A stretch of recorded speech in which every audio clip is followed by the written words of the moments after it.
is up, everybody? Episode number 3 of Stats Over Politics. I am Shaun Holko, virtually alongside my guys. All 4 of us back together again. To my right, I got that's actually my I was left. about to say, yeah. To my right, I got Garry Tune. Under him, we got Kevin Dent, and to his left is Jaevon Toddy, the returning Jaevon Toddy, making his return after a 1-week absence. How are we feeling, Toddy? Are we feeling better? Oh man, a lot has transpired in 1 week, 7 days since I've been gone. You guys did a great show. I was tuned in, obviously, in the comments. Everybody was saying I was faking it, but can't fake a 102 fever. But hey man, I ain't see no pictures. I messing around too much. Yeah, we said pics or it didn't happen, and Soph said that we didn't see the chunk she was cleaning up, but I didn't see any pics. That's all I'm saying. Kevin, I heard that you're fighting a bit of a flu game yourself today. Yeah, man, my wife got me sick, so I'm battling through it. But I had to show up for my guys, man. Commitment, unlike some guys, But hold on now, don't blame the wife now. Don't blame the wife now. She was just sick, and she just texted me to shut up. We got you. Gary, is anyone getting you sick right now? I think I already beat my sickness like two months ago. Knock on wood. Don't want to happen again. I'm good, y'all. Yeah, exactly. And I even woke up this morning with a bit of a scratchy throat. So let's just hope that we can all get through flu/COVID/whatever season. But anyways, here we are, episode number 3 of Stats Over Politics. So, gentlemen, we got a lot to talk about.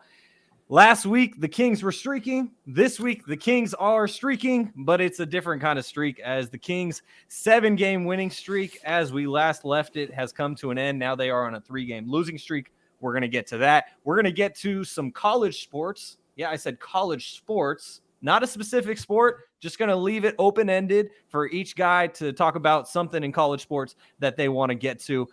Spoiler alert, our boy Vaughn is returning with some heat. And then we're going to close things out with NFL week number 12, as all 3 of our respective teams, Jaevon and I are obviously 49ers fans, Kevin's an Eagles fan, and Gary is a Steelers fan. All 3 of our teams won. So it was a good week for us here on Stats Over Politics. Let's not waste any more time. Let's get right into it. And I just want to give a quick shout out to our guy, James, first one tuning into the live stream. He said, yo, what's up with the guys? We appreciate you, James. What's up, James? So let's just get right to it, guys, as the Kings have lost 3 games in a row. I thought that they were going to win the game in Atlanta and then in Boston and then back home against Phoenix. And the Kings have subsequently lost all 3 games. So I guess I should just pick the Kings to lose, hoping they'll win rather than the opposite. Jaevon, you weren't here with us last week. So I want to get your thoughts just real quickly on the 7-game winning streak that was and now the 3-game losing streak that is.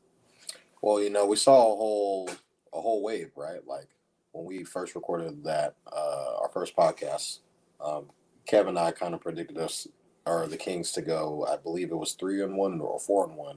And the team that we kind of were iffy on was the Cavaliers. And that was kind of an iffy game that we were like, Cavs have been playing pretty well.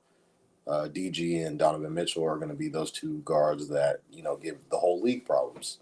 And they ended up beating them. The other game would have been the Warrior game. And the Kings kind of passed that test with flying colors. So they ended up going 4-0, and they extended it by 3 more games. So then it came down to, Atlanta. Atlanta's a very good team at home. They've kind of been on a skid ever since they've beaten the Kings. But that game was the game that they won at home, and ever since they've kind of been on a skid. But Trae Young, that dynamic with Trae Young, DeJounte Murray, that 2-guard lineup, small guard, little guard, kind of gave the Kings problems in that game. And kind of ever since then, the Kings have just been trying to, I feel like, just catch up, if that makes sense, because the West is a very, very tough conference to keep up in. And for them to even have a shot, they want to be able to, be a 6th seed to where they don't have to play in the play-in. That will kind of determine their 7th, 8th spot. So right now, the Kings are kind of in that spot where, they're like a game or like maybe 2 or 3 games out of first place, but everything else from like 2 to 8, it's separated by like a game or half a game. So the Kings are doing whatever they can to kind of just stay and keep up with the Joneses in that Western Conference. So, Kevin, what do you think about this 3-game losing streak? I mean, obviously the winning streak had to come to an end at some point, but now that the Kings have lost 3 consecutive games, like 2 in a row is one thing. Now it's become 3. It could potentially become 4 in a emotional game tomorrow night against the Indiana Pacers, which we'll get to. But why do you think the Kings have lost 3 in a row? I don't know if you tuned in last week, Shaun, and caught this. I mean, not Shaun. I mean, your boy jinxed us and said we weren't going to lose to the new year. And then what happened? He did. He did. Next game we lost. But I mean, the Hawks game, I won't say too much what Toddy did, but it just the double back-to-back, you can see that it showed. The guys that really didn't play a lot had big impacts, like Trey Lyles off the bench and Malik Monk like he does every night, but just battling back-to-backs. And now you finally see that team show up to play against Sacramento. It's not Sac's coming in town, we're going to rest, and we're getting everybody's best shot. So we just have to either find a way to play back-to-backs or just kind of get it going. But the streak was great. Light the beam all the way, and I think we're going to get back on track with the Suns game. It's just we just got to finish games. We're right there. We're competitive in all of our games. So just going off of that, I feel like it's gonna just be like the 0-4 start. It's something. It's just season goes in waves. It's a roller coaster, and like Toddy said, we're only 4 games out of first place. So we could be saying worse things here. And this is called Stats Over Politics for a reason. Let's just get to a stat real quick before we get to Gary's thoughts. Over the last 3 games, Tyrese Haliburton has had 40 assists and 0 turnovers. And he leads the NBA in assists over his last 3 games. And it's just insane what Tyrese Halliburton has been doing lately. So, Gary, I want to ask you a different question now. Pivoting to tomorrow night's game and then the Kings' upcoming week. Tomorrow night, Tyrese Halliburton comes back to Sacramento for the first time. Domantas Sabonis did get a chance to go back to Indianapolis last year, but this is Tyrese and Buddy Hield, both of their first trips back to Sacramento. No Tristan Thompson, though. So what kind of game do you think we're going to see tomorrow night, and what do you hope to see from the Kings against the Pacers? To be honest with you guys, I think tomorrow we're going to see a nail biter. There's going to be a lot of revenge hunting tomorrow on all types of fronts, like you mentioned, Ty, Buddy Hield, Sabonis. So it's going to be a pretty intense game, I feel like. The juices are going to be flowing on. The players talked about it before, how when Sabonis came back last year to Indy, it was a pretty juiced up game for himself. So I think since also there's still sides to this, like who won the trade, you know what I'm saying? We're still looking back, perspective is going to be key. Right now, to be honest, I think it's looking pretty good for both teams. You can really say that in any type of trades, any sports. So it's looking good that we're pretty even, but I think we're going to be able to pull it off. I think that, I think Kevin said it perfectly. He took the words right out of my mouth. We're on a roller coaster, but the difference is the roller coaster usually is a lot of big dips and little big ups, and we're used to, as Kings fans, scared like, oh man, 3 games, hopefully it's going to turn to 6, and we just went backwards, all the steps we took forward. But I think the difference with this team is that, like you guys mentioned, the teams that we just lost to, they're top of the East and West. Phoenix, and we know we beat Memphis, which is a good win, the Hawks, and the Celtics. So I feel like we're trending in a good direction. We still haven't put 48 minutes together, but I think we're having some positive, going forward right now. So I think we're going to be looking good. I think we're going to break the streak tomorrow. We're going to start another win streak tomorrow with the Kings. Like the beam, baby. Yep. As here we are on Stats Over Politics episode number 3, and let's get to a couple of those YouTube comments. Our guy Julian Sanchez, he said, "How about them Hawks, Shaun?" Yes, we gave the Hawks them flowers. Vaughn is always giving Ice Tray his flowers as well. And Marcellus is here, everyone. He made his announcement. Just let everyone know that Marcellus is here. All right, great. So Vaughn, I want to get your thoughts now on Tyrese Haliburton, and not necessarily who won the trade, because like Gary said, it's rare in sports when you truly get a win-win, but this eventually could be a win-win for both sides, as the Pacers got their franchise centerpiece and the Kings got a 2-time All-Star that they can pair with their hopefully soon-to-be All-Star. So what do you think we're going to see tomorrow night against the Pacers? It's going to be a very emotional night, as Gary already alluded to. Obviously, I don't know if a lot of guys really know, but on our previous podcast with Shaun and I, we reacted to the Tyrese Halliburton Kings trade live, which was on the Be Heard podcast platform, and it was shocking. Like, people kind of reacted to Tyrese Halliburton being like he was in Sacramento for 10 plus years. He was the all NBA, all-star guy. Like, the guy's jersey was already in the Raptors, for crying out loud. And then as soon as, he was traded, the city kind of erupted in shambles, and people were kind of mixed about it, I would say, because getting a guy like former all-star and Domantas Sabonis, but at the same time, he traded away a Tyrese Halliburton who has the potential to be an all-star caliber player. And you kind of threw on a Buddy Hield, who Kings fans were, no love lost there. But at the same time, getting rid of I think it kind of worked out because, De'Aaron Fox and Tyrese Halliburton, they're two kind of like ball-dominant guards. And I think they both need the ball in their hands to make plays happen. Tyrese Halliburton, as you said, in the past 3 games has led the league in assists. So it's kind of showing on what he can do when he is the primary ball handler. So I think tomorrow it's going to be a lot of fireworks. I think Tyrese Halliburton is probably going to have a double-double tomorrow. And I think the Kings do edge out a win because I believe they have the better team. But we will see why Tyrese Halliburton is so upheld by Kings fans tomorrow night. So we got to keep in mind, obviously, with the statistics here, that individual turnovers have only been tracked since 1977-78. But Tyrese Halliburton is the first player ever to record 40 assists, 0 turnovers over a 3-game span in NBA history.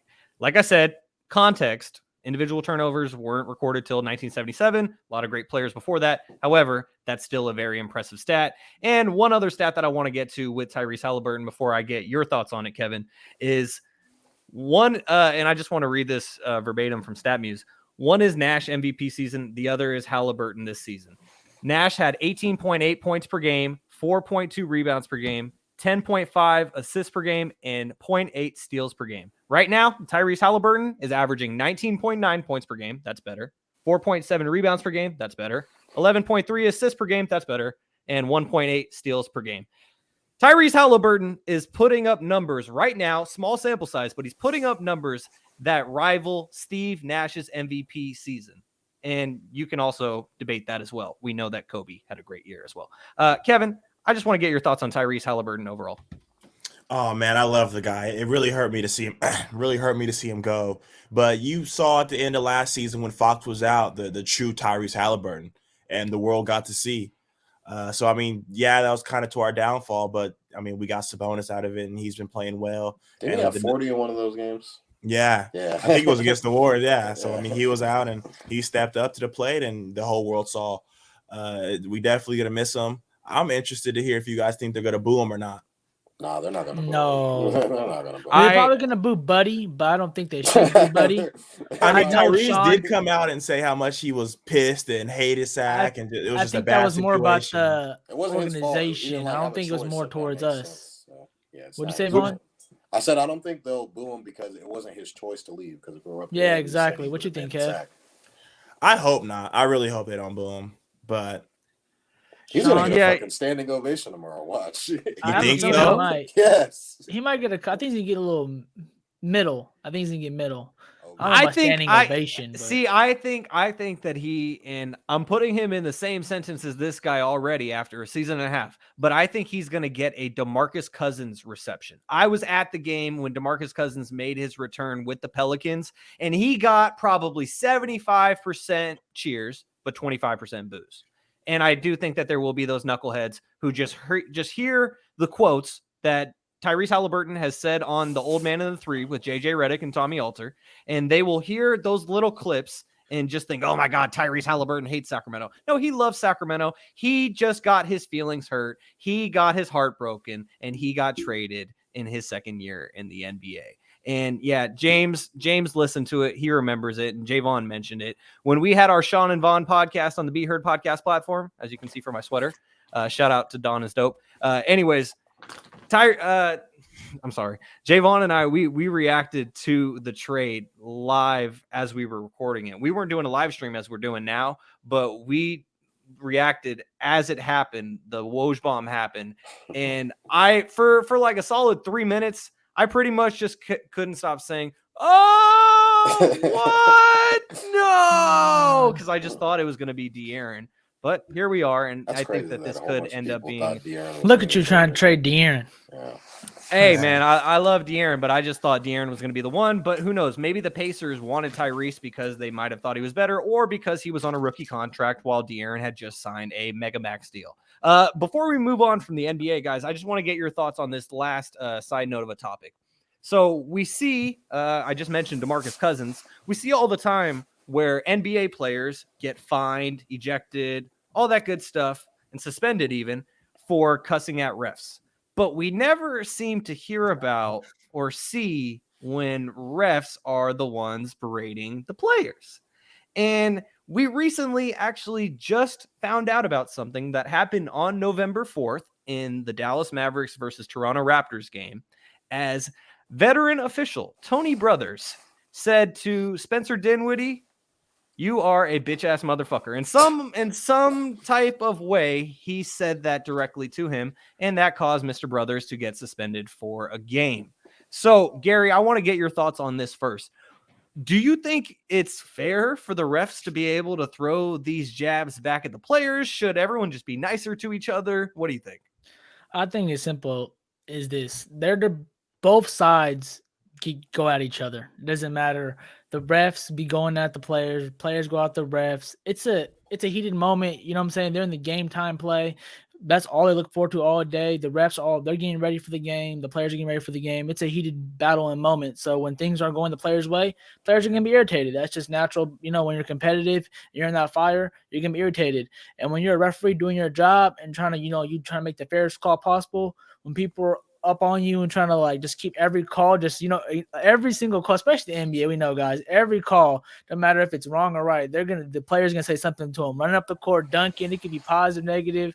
They're gonna say something. So I think that Spencer Dinwiddie might want to watch out because it's not good to poke at the refs. Naturally, you're gonna see decline in foul calls maybe throughout. You never know. You know, so they're humans too. That's what I always say. They're humans too. You know, I'd be seeing them on the court and like everyone sees them on the court, but like actually like think about being a ref. I don't know I could ever do that in my life. That one is a tough one. The whole building saying you suck, and then you're only three of you guys, you know what I'm saying? There's like millions of eyes trying to see. So I feel like it's a back and forth type of thing. I think that it's actually better. Hopefully they can apologize, talk to each other, whatever they need to do with us, because Tony Brothers is a vet official. You're going to see him a lot more time, especially playoff time. So I feel like they should just smooth it over and, just let the heated battle stay on the court and off the court, just be cordial and cool how they should be. Because at the end of the day, they're an NBA family. So, Kevin, we know that there is also another well-documented feud between Scott Foster and Chris Paul. So what's your take on Brothers versus Dinwiddie?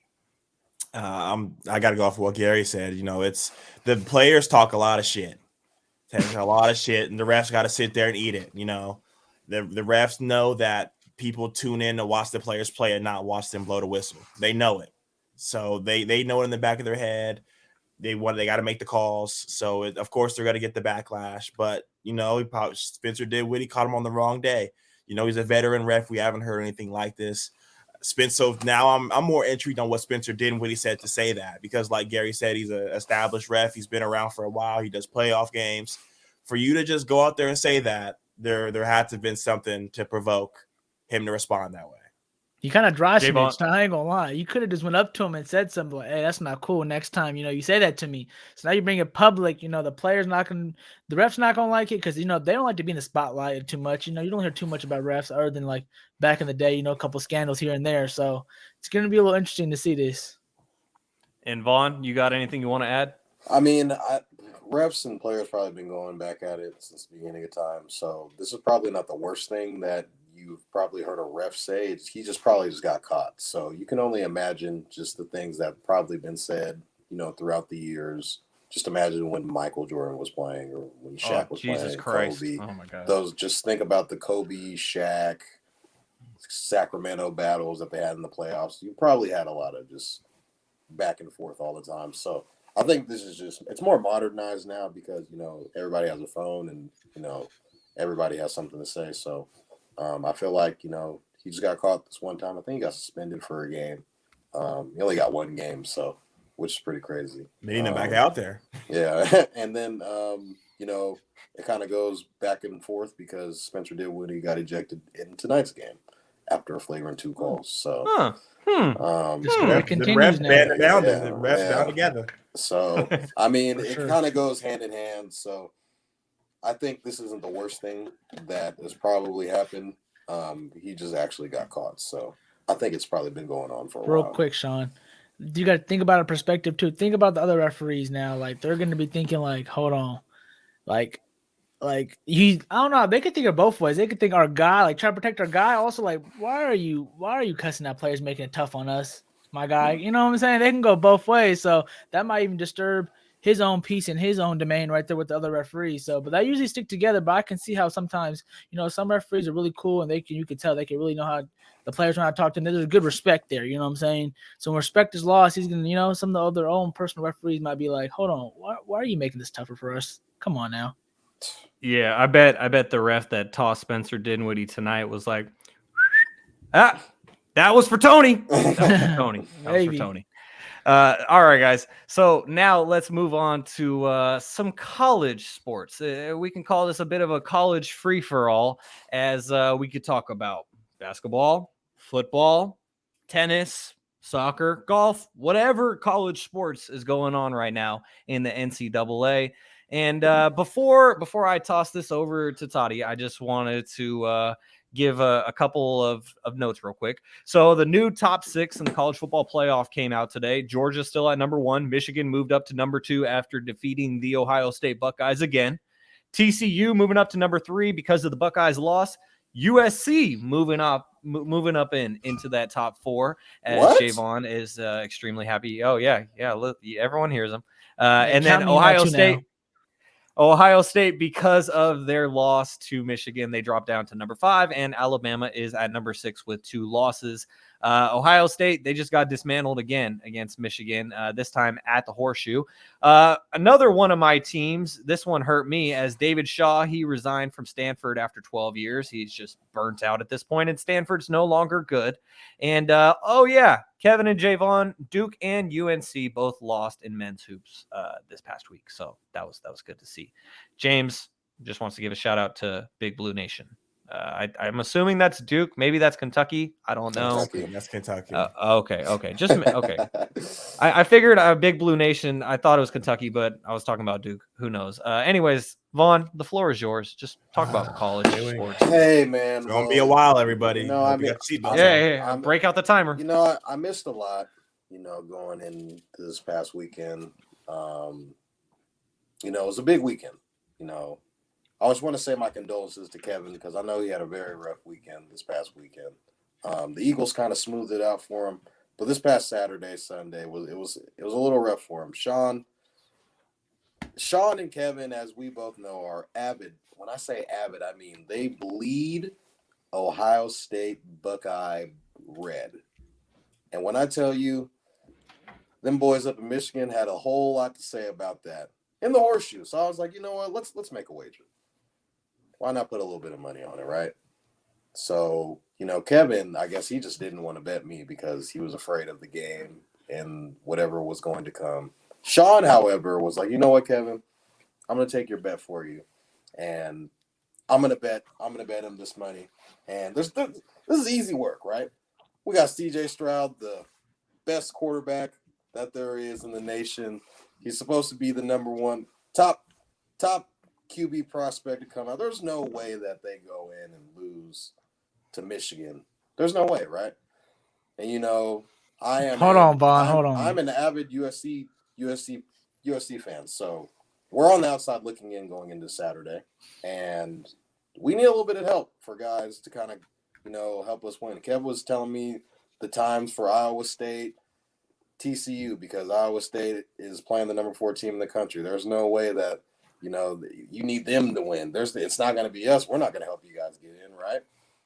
Saturday comes along, the best running back for Michigan. He's out, or he plays, but he's not really able to help their team win in any type of way.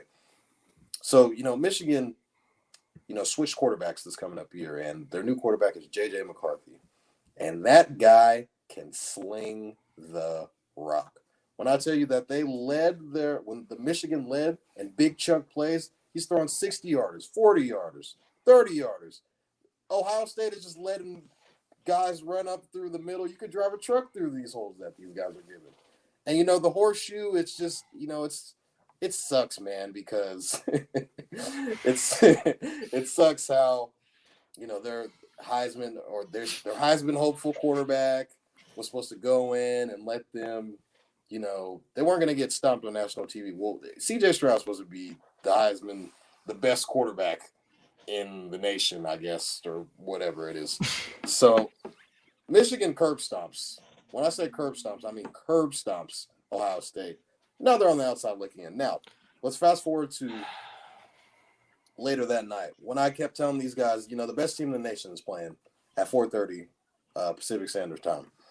I'm just going to go through some numbers the past 3 games. We got 268 passing yards, 3 touchdowns, 1 pick. We'll go next week. 470 pass yards, 2 touchdowns, 1 pick. And he also had 33 rush yards in that game. We got 232 pass yards, touchdown, no picks, but the guy had 3 rushing touchdowns. I'm talking about the best player in the nation. That's Caleb Williams. Going into this year, people weren't really talking about Caleb Williams because he was he was a transfer from Oklahoma. He's following Lincoln Riley. No one's really talking about him because he's technically a sophomore. Just the way that his arm talent, his physical gifts, I think he's the best quarterback. If he were to come out this year in this year's draft, he would be better than both of the guys, Bryce Young and CJ Stroud. And I don't even think that it's close. Just the way that he's 1 minute remaining. Just the way that he's able to, throw the ball and just get his guys involved. I don't think that there's a more valuable player in college sports right now. And I think Caleb Williams is kind of a landslide. He was already listed a finalist, and he's also listed a finalist in, I believe it's the Maxwell Award. So he might win 2 or 3 awards this year. And I think he's going to be the number 1 pick in his respective draft. And Marcellus, if the Trojans do get matched up on Georgia, we're not scared of a Bulldog. We're not scared of freaking Georgia or whatever that they had become, because we know that we have the best offense in the nation and we can compete with anybody. And the way that our offense plays, it forces you to keep up with us. And I'm not sure if Georgia's offense can keep up with that. Now, have that being said, Georgia's defense, on the other hand, is probably the best in the nation. So it'd be the best nation or the best defense in. I don't know if you guys watch Around the Horn, but on Around the Horn, Tony Reale, he has the mute button and all these. I'm sorry. Don, Jaevon, I ain't gonna lie, you seen Shaun just leave and come back with a whole ass hat. You shouldn't have got on him for doing this. I'm sorry, Jaevon. I love you, brother, but you just talked for 5 minutes and I gave you your 1 minute warning. Go ahead. Defend yourself. They're just mad because their team is fraud and their team isn't good at all. I'm sorry. Ohio State got cursed. Ohio State sucks again by Michigan. I agree. They got stomped. All right, Gary. Gary, you wanna give some thoughts? Do you have any thoughts on college football, Gary? I want to let Kevin defend himself, but I want to get to you first. Gary. He has nothing to say. No, go ahead, Kevin. Go ahead. Let Kevin defend himself. All right. So since Toddy wanted to bring up my weekend timeline, I think we should give the viewers an insight into the group chat. So the 5 minute clock has started for you, Kevin. The madness started on Friday when unranked Iowa State handed North Carolina that L. So Toddy's weekend wasn't so great either. USC won. Who cares? the thing I really want to ask you, Toddy, is how do you feel about the rematch against Utah? I'm ready for it, man. I just think, we kind of came down to the last minute the last time we played. I think it was a fluke victory for Utah, and it's going to show because Caleb Williams is going to throw 400 yards, 5 touchdowns. He's going to stamp himself the Heisman Trophy. He already has. I'm happy you said that. He already has, but I know that, the way that they won last time was a fluke. So I'm ready for it. We're going to be Pac-12 champs. Because he threw for 5 touchdowns the last game and you still lost. Yep. So I know you were talking in the group chat about CJ Stroud. Kevin needs us to lose. Game. Shaun needs us to lose because they don't man. have any other games that are playing right now. So they need us to lose. And if we lose, they get it because they're 5th right now. So Hey, he's man. hoping and praying for an L. I'm just saying, if y'all lose to Utah again, Toddy, you gonna have to go MIA from the show for a while. I mean, okay, so I know that I, for the most part, just try to play the host and the moderator, but I also got to defend myself. Yeah, Gary was talking about, I went to go get my hat because Michigan can beat us every single year, but until they get one of these, and that's a national championship, I don't give a shit. I don't give a shit because Michigan are way better. They are way better than the Ohio State Buckeyes right now, and they probably will be for the next couple of years. Oh, y'all don't want that smoke. JJ McCarthy is disgusting. I said to you like 2 minutes into the game, I said, "Oh, JJ's nice." The same McNamara. Oh man, McNamara. You know, my Buckeyes lost. I lost $50 to Toddy. I lost $5 to my coworker, who's a 60-year-old lady who's from Michigan, and she just likes to talk shit. And I lost $5 to her. That one hurt more than the loss to Toddy. I'm gonna say that. And Marcellus, I can't fight back because Michigan absolutely kicked Ohio State's teeth, and that's the reality of it. When it comes to USC, I will say this. Everybody had their one. I was trying to figure out, I was like, why does everybody got their one shoe on? And I was like, they're at the shoe. That's crazy. I'd have took my shoe off and started running around. So, Toddy, I'm not even going to talk from an Ohio State fan perspective right now. Just in general, USC, you just kept saying, nice shoe. You kept saying that USC, their defense, it didn't matter because it's hard for. I'm trying to focus, but he's good at distracting me right now. Don't forget to tell the viewers, the listeners. Oh yeah, Vaughn is modeling his nice footwear for us right now. It's very nice. But anyways, you were saying that it doesn't matter that USC's defense is not good because Caleb will just put up 5-6 touchdowns, it's right? hard to score 18. It's hard, man. I'm telling you. Did you see what Utah did against Ohio State last year in the Rose Bowl? They were matching them strike for strike throughout the entire game until that man, CJ Stroud, put his name on it. Where was he? And this past Saturday? CJ Stroud, he's not going to have a memorable Ohio State career in the grand scheme of things. Why? Because he never beat the team up north. He never won a national championship. Okay, you got a Rose Bowl. Congratulations. It's a nice consolation. Caleb Williams is better than CJ Stroud. I'm sorry. Okay, here we go. All right, so the world moving. So, Jaevon, Kevin, before we move on from college basketball, did you want to give any thought, or college sports in general? Did either of you want to talk about basketball at all? Any further? Duke will be back, baby. It's we ain't got Coach K right now. It's got to be hard. We all don't got Roy Williams sitting in the back of every photo traveling to all the games. All right, we got to do it on our own, and we got to figure it out. We're gonna figure it out. Talking, Kev, you talking? No to matter Duke, what, North Carolina is 18 and Duke is 17. So I saw that. That was bullshit. That's crazy. Hey man, but the Toddy rankings don't mean anything. That's all right. We'll be fine. I'm not all worried right. about it. We're early. Caleb, we went into 4 overtimes with Alabama. It was pretty insane. And we lost in quadruple overtime. So back-to-back days for the number one team in the country. We'll bounce back. So I mentioned this briefly, but David Shaw, he decided to step down from Stanford as the head coach of their football team. And that's what this week's Shaun's Pop Quiz is going to be about, is Stanford. Over the last 10 years, Stanford college football. Jaevon, I feel like you'll do pretty well on this. Kevin, I'm not sure how versed you are on the Stanford program. Gary, good luck. All right. So, Jaevon, just want to catch you up real quick. Kevin got a point last week. Gary did not. So right now, the total is 1 for Jaevon, 1 for Kevin, and 0 for Gary. Remember, guys, you can steal a question if someone can't get it. No one remembered that last week, even though Kevin, you did know the question that I think Gary couldn't get. But multiple choice. Anyways, remember, you can't no multiple choice. Still haven't passed yet. The judge hasn't passed my claim yet. No, it's still pending. All right, so we're gonna start things off with Jaevon on Shaun's Pop Quiz since you missed a week. So the question for you, Jaevon, is name 2 Super Bowl champions who played for Shaw at Stanford.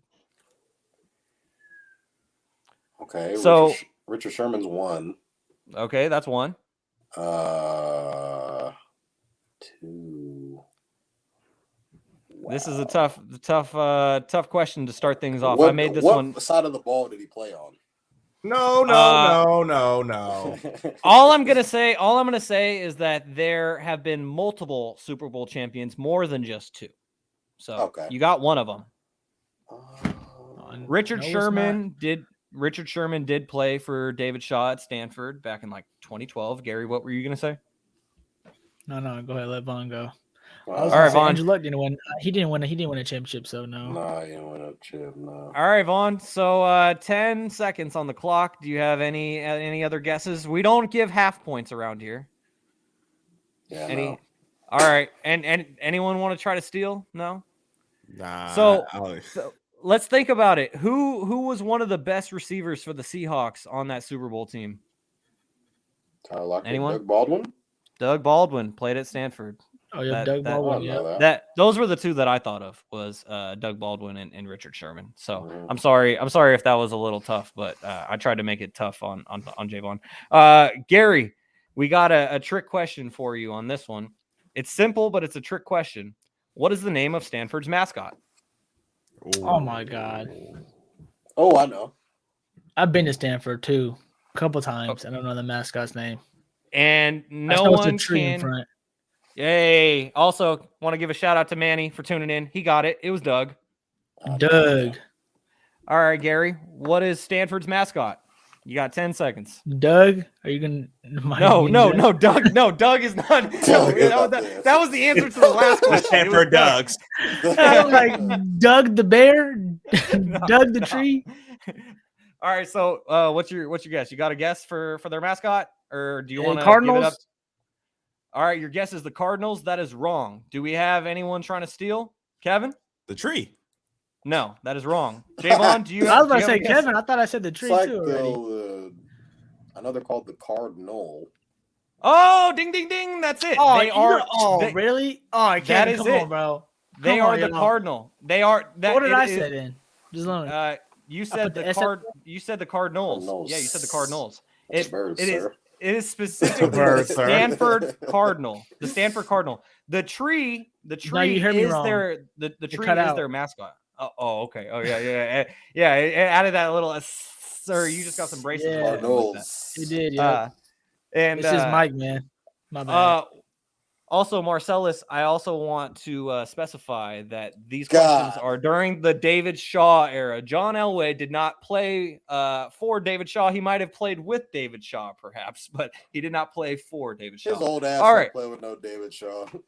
All right, so Jaevon got a point, and now that takes us to Kevin for our last question, which is, and I wanted to make sure to ask this question after the Super Bowl He question. made sure to because- make this the hardest question because it's forgetting. Well, this question would have helped your question, Jaevon, which is why I'm Okay. asking it after. So, Kevin, can you please name for me 5 players who have played for David Shaw at Stanford, or even 3? Oh, easy. Well, no, Sherman. actually, no. No, five, you said 3. five. You said 3. Nope, you said 3. You I said said 5. 3. I said I 5. got 3. I got Doug Baldwin. I got Andrew Luck. I got Richard Sherman. And that's 3, baby. Go ahead and give me that point. Nah, let's get 2 more. I got Whoa. robbed. You can't. Dude, you can't be getting out free points now. I got I'm just robbed. I'm saying, pretty sure you he gave out a said- point a couple weeks ago. I mean, He when I said- wrote the said question, when I wrote the question, it says 5. I'll show you the notes. It says 5. So can you give me 2 more? Because Oh, shit. that's I mean, okay. No, Gary- actually, I'll give you one more. Okay. Shit. I know Dalton Schultz is one. Ooh. Ooh, I have him on my okay. fantasy team. They said this Okay. weekend. So I caught him. Okay, Yeah. so that's 4. I got Kevin, there is one that if you do not one. get, I got it. I Hold on. will never forgive you ever. Oh, Zach Ertz, baby, let's go! Yes, thank you. And Give me hey, the there we point. go. Did he say And Christian Marcellus, I did say Christian no, McCaffrey. McCaffrey? Okay. I did say Yeah, CM for you. yeah, and Marcellus, he got a point as well. CMC. CMC. Zach Ertz, He looked that Doug shit Baldwin, Andrew Luck, Richard What? Sherman, Austin Hooper. Some other names that I want to mention. Toby Gerhart, the running back who was around with Andrew Luck. Everyone remember Toby Gerhart? Yeah, he was going crazy that time. Kevin, I wouldn't have forgave you if you didn't get Zach Ertz, but you also could have as soon guessed, as you said that, I remembered. You also could have guessed Davis Mills, your boy, Davis Mills. Davis Mills from Toddy. JJ Arcega-Whiteside, who also played for the Eagles. Bryce Love, Barry Sanders Jr. Those are some guys that played for David Shaw. Even someone I didn't think of, Solomon Thomas. He worked out great for the 49ers. Anyways, that concludes this week's Shaun's Pop Quiz. We appreciate you all for participating. Jaevon got a point, Kevin got a point, and our guy Garry. I got Rob. Garry missed out on his first point on a technicality. You shouldn't. I think we gave one out a couple weeks ago to Kevin on a little bit of a mispronunciation. It was Toddy. It was definitely Toddy. It was Toddy. It was a little bit like. But I don't think like here you go. That might have been, but I think that might have been episode 0 though, and so those records did not count. So Toddy has 1 point. No. Toddy got 1 point from the very first episode. All right, guys. This is disappointing. I ain't got a point, and Bond missed the episode, and he still got 2. Still got 2, baby. All right. So that's Sac State education for you, Garry. Good job. Right up, bro. All right, guys, let's close things out with some NFL this week. NFL week number 12. It was a good week for us as all of our teams won. I didn't have this team planned on the agenda, but Garry, real quick, do you want to say anything about your Steelers? Kenny Pickett got a win on Monday Night Football. I hate how Kevin started laughing as soon as he said, "You want to talk about the Steelers?" No, I'm mad at the Steelers. Why are we winning? I ain't trying to win. Yesterday, they're like, "Hey, good win, you guys." I was at work yesterday. They're like, "Good win." Some security guard I know, he's a Steelers fan too. He said, "What's the score?" I'm like, "Bro, I hope we're losing by 30. I want to get a pick. Like, I'm good. Like, it's all good. I'm already. What's our record now? Actually, is our record? I don't even know. I think 3 games. I don't really care. I watched the highlights. I watched my coach. Every time I just watch Mike Tomlin. I don't even got to watch the game. Yesterday I was at work. I didn't get to watch the game. I just knew the score the whole time. All I need to do is listen to Mike Tomlin, and I feel like we got a chance next year. I don't know why. He just gives me some power. Like, yep, don't worry, guys. We're gonna be just fine. And Kevin, your Eagles won as well. What were your thoughts on that? I mean, the only reason why we even talk about the Eagles on a weekly basis on this podcast is because of you. So now's your chance. Hey, man, I'll make it short, sweet, and to the point. Reed Blankenship, if you're listening to it, I love you, brother. 2 snaps before the game yesterday, you get thrown in there due to an injury, and you pick off Aaron Rodgers for an undrafted rookie who's played 2 snaps to go in there in your first game to pick off Aaron Rodgers is nuts. He still threw it to him. He don't care. Couldn't throw it to nobody. But hey, that was nuts. So that's the one thing I gotta give a shout out to. You know, the run game's unstoppable. People said the Packers were gonna beat us. They must have thought we were the Cowgirls. They must have been mistaken. Wait. We're rolling. We're rolling right now. Jalen's able to show everybody every game that he's able to throw the ball, and he's not just a running back. But I mean, running for 145 yards in the first half. I'll take it. Tell him about Jalen Hurts for you real quick. Tell him about him. I know who he's pissed off about Hurts right now. He had Hurts score a touchdown and he didn't score. He had like 3 different chances to score a touchdown. He didn't want to run it in. But I do want to give a shout out to AJ Brown and Christian Watson and Jordan Love for throwing it to Christian Watson on a 64-yarder. Oh, that was sweet, baby. I was running with him. It's undrafted safety. I don't want to hear that. But AJ Brown, the real Batman. Appreciate you, buddy. Appreciate you. I also just want to give Jalen Hurts his flowers as I think this needs to be brought out of the chat. I mean, I send the link in the chat, so I might as well talk about it on the podcast. There's been 4 players in NFL history with 150-plus passing yards and 150-plus rushing yards in the same game. Those 4 players are, you guessed it, Jalen Hurts, Lamar Jackson, former MVP, Colin Kaepernick, and Michael Vick. Those are some good quarterbacks to be on a list. Yeah, exactly. So Jalen Hurts is just going stupid, and he MVP Hurts, Kevin. MVP. I was about to start doing a chance. No. Hey, don't even start that with Patrick Mahomes. What he's been doing, bro. He's been. Thank you, Garry. Thank you, Garry. Come on now. Let's be honest now. He's not Kev, I ain't really been going at you this podcast, but you guys are starting to get figured out. I was gonna say real quick. You guys are 50 a night. Hold on. Give Gary the floor. Gary decided to go at Kev for the first time. I want to document it and let him have the floor. You have the floor. I was just saying, I was watching a lot of Eagles this weekend. I really dialed in on you guys this weekend like a lot. Cause I was like, man, I've been here. Obviously, you guys been winning, doing great, but I just been those games. They really been boring to me. So I'm like, all right. But I'm gonna say the Eagles. You guys are on a roll. But you guys starting to get figured out. Kevin, why are the games getting closer? Why is that happening? Like, kind of reminds you of a couple years ago. They run a very basic offense. No, exactly. I was gonna say like Kyle Murray a couple years ago, towards the end, kind of falls off. Ravens, I love Lamar Jackson, but a lot of the teams that are based off running attack, and you guys got some big play receivers and stuff like that. But when it gets crunch time, it slows down, and you're gonna have to run the ball. But when they stop that and say Jalen Hurts, throw the ball and win this game, carry us, I think he's capable. But I just don't like how it's getting close all of a sudden. Well, I thought there was a bigger gap. So are you nervous about the gap here, Kev, or what's up? Kev, not nervous. Well, it is the National Football League, man. And we've all seen the movie Any Given Sunday. We're getting everybody's best shot. So the games are going to be close. I wouldn't want them to all be blowouts. I want people like Shaun and Toddy to still have hope. Like, the Eagles aren't that good. People always want hope. I don't want them sitting back saying like, damn, we really have no chance. So now, we're just making it interesting for people. Get their hype up. Jordan Love. Everyone was like, "Ooh, ah." Toddy even threw out a tweet. Jordan Love throwing dots. Yeah, missed me with that. So we're just keeping it close for everybody. For the one-dimensional comment, I'm not gonna go too far on it, but 325 rushing yards. If we're one-dimensional, I wouldn't say one-dimensional. I would just say like teams are starting to make adjustments on now. Now, good teams now make adjustment back. You know what I'm saying? Once you kind of get figured out in the league, can you guys make adjustment back? And I think that's going to be something to be seen here. We're going to see if y'all can make an adjustment back. 49ers versus Dolphins, not the Niners. Don't put them in there. Come on now. Yeah, not the Niners. Shout out to our guy Marcellus. Jalen Hurts is throwing the ball really well because I've had that panic as well early in the season, thinking if they stop the run like the Bucs did in the playoffs last year, what are we going to do? If Jalen has to sit back and throw it 30 times, I'm not worried about it. We have other guys in the NFC. I don't really think they can hang with us. We have the two guys to the left that cheer for porn star Jimmy, but they have their running back throw touchdowns. Best so defense in the league, I'm not really worried about Sean's face. I mean, I would hope so playing the Saints. I would hope so. Congratulations. You held the Saints to 0 points. Congratulations. So the one thing that I will say about the Patrick Mahomes versus Jalen Hurts argument right now, just as far as the MVP goes, is it kind of relate. I think back to the NBA where it's like LeBron James has been lighting the world on fire for 20 years.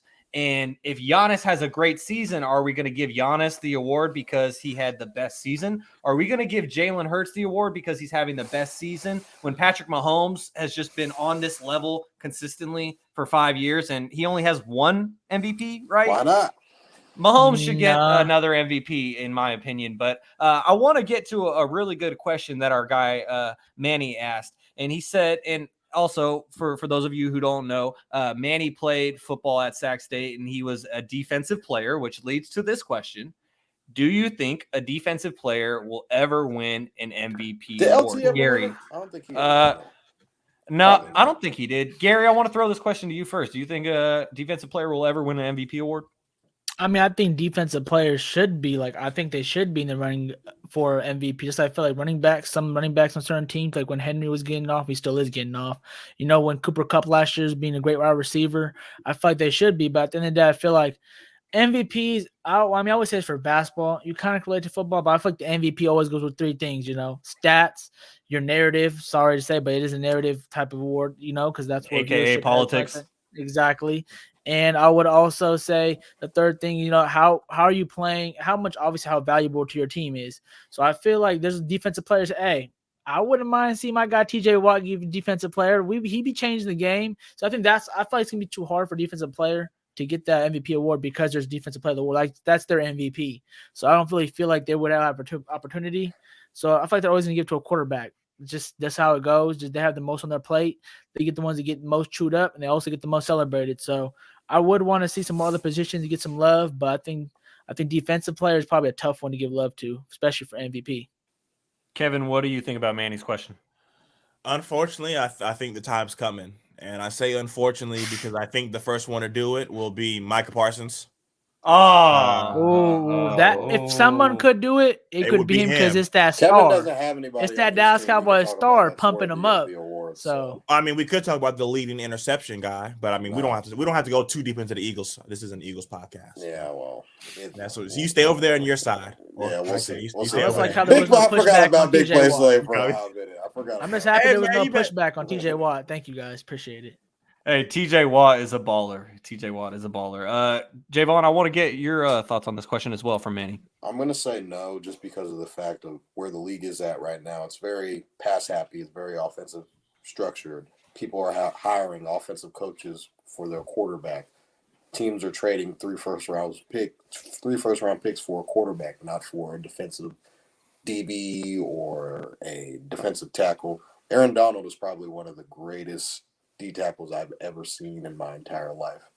And our teams, yes, they have to scheme around him, but I don't think he's worth a Patrick Mahomes, a Josh Allen, or let's just talk to Brady, because, those guys kind of scheme around defensive players. Yes, Michael Parsons is that flashy new toy who I think is probably going to be one of the better pass rushers in this league, linebackers in this league. He's so fast off the edge. He causes a lot of disruption. But when the quarterback is touching the ball literally every single play and just has that ability to change the game with one play, they can take the top off of defenses. And I think that it's just too – I don't think there will be a player good enough. Like Deion Sanders is the greatest corner ever. Took the side of the field away, like a third of the field away for however many years that he played. Never was even mentioned for the award. Probably won Defensive Player of the Year at some point in time, but was never really in consideration for the MVP. So when you go back to Lawrence Taylor, Deion Sanders, Aaron Donald, when we talk about like greatest players to ever play on the defensive side, have never really even been mentioned for an MVP. I don't see anybody now kind of coming into the fact and saying, all right, they're going to be winning the MVP. So I think it's always and will be an offensive type of award. It's probably literally just a quarterback award in my opinion. But I think that it's probably going to stay that way. And before we move on, I just want to get to one more of our YouTube comments as our guy James. He said, I'd say no, because if Aaron Donald couldn't do it, I have a hard time seeing anyone else do it. Maybe Aaron Donald does get one before he retires. Maybe that's the reason why he came back. I mean, he does have a Super Bowl already. MVPs, yes. Well, yeah, but regular season MVP, no. But for a regular season award, you're probably not going to see it. Sad part is they're not going to get enough love for them doing it. That's really what it is. They not going to get enough love, which is sad to say. But hey, shout out to the defensive players. Ray Lewis didn't win the fucking award. Exactly, so, and that's the most charismatic guy you can get to like have the media, push for you and stuff like that. So it's gonna be tough, but shout out to the defensive players, man. All right, guys, let's get to our last two topics here, and it's the two local teams, or at least the closest teams to us, the San Francisco 49ers, who reside in the Bay, and the Las Vegas Raiders, who used to reside in the Bay. And we're going to start it out with that team in Las Vegas. I mean, we're talking about them because they're a local team. We know that there are some fans who fans in there.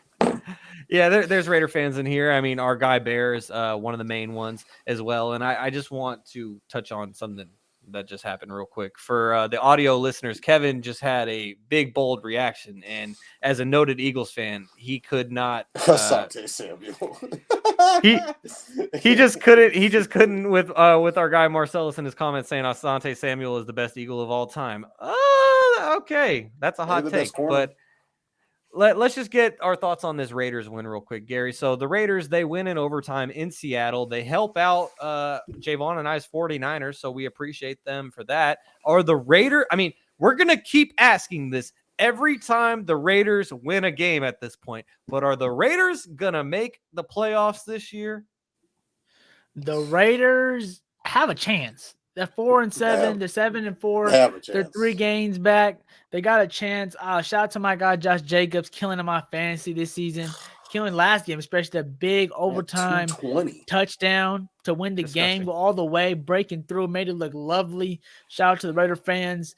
And I feel like they're starting to connect and hit on all cylinders in a sense. Carr in the beginning of that game threw a pick basically on the first play of the game, and I thought it was looking a little rough, and he threw another pick later, but they weren't able to capitalize on. But I feel like the Raiders are still, like they're still trending in the right direction. They got a lot of heart. I got to give them that. Like they haven't been getting blown out in too many games this year. They've been playing tough games.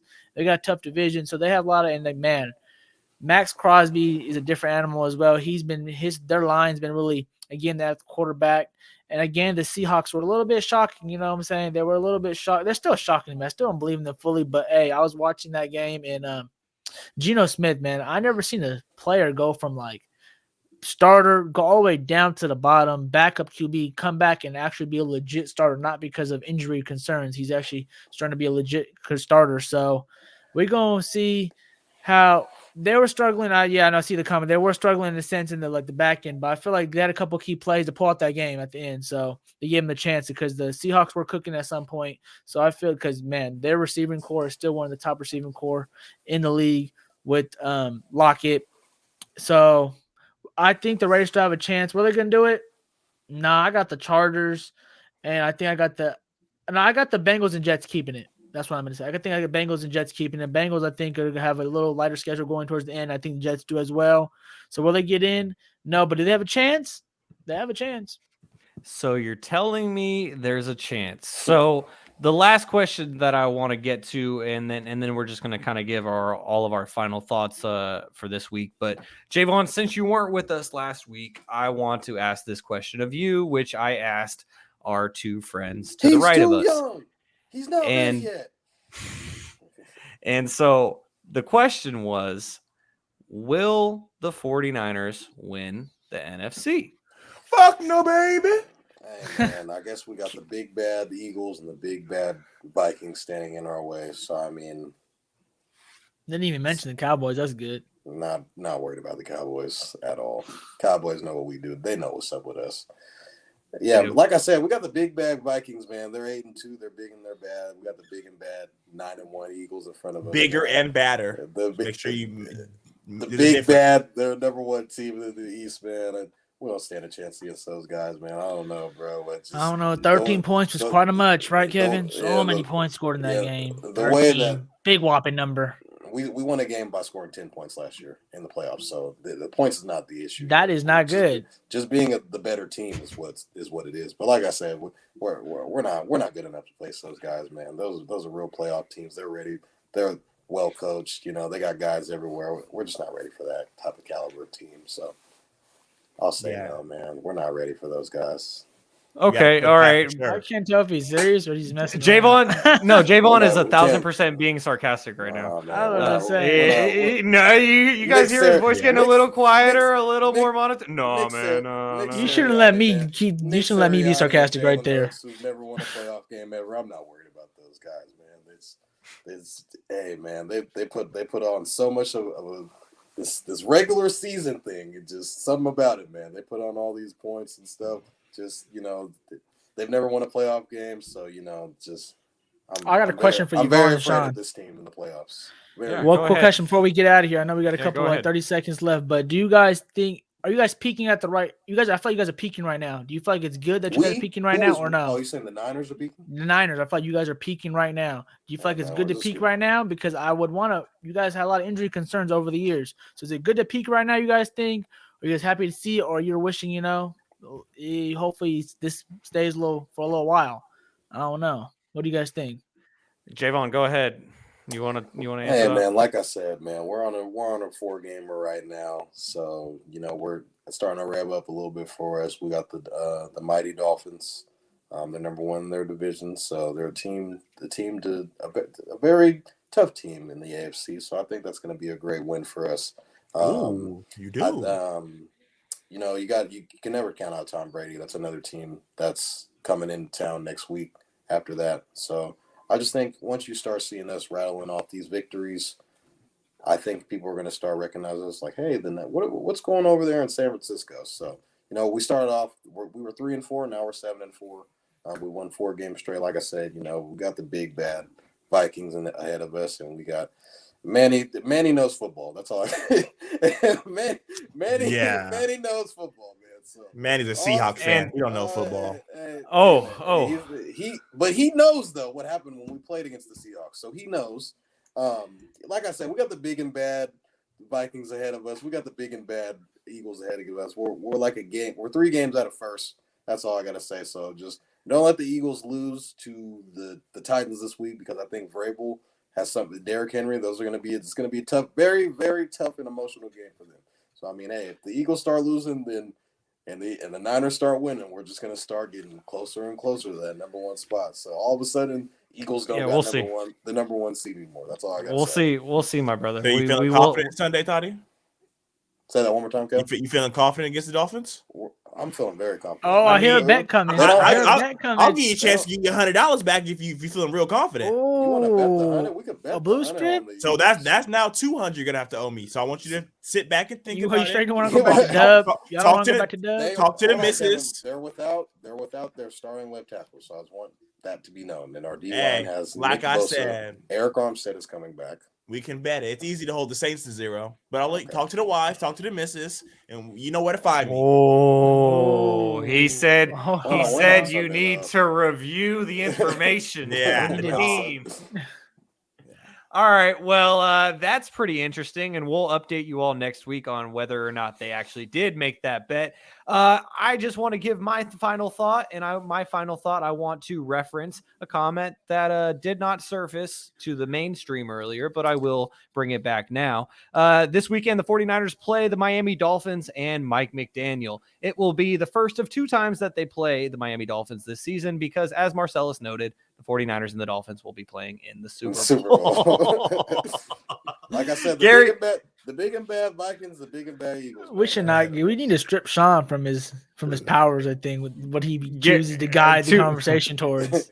Hey man, all I want to know is that the Eagles are not going to be there. That's what I want to know. They're big and they're bad in the playoffs.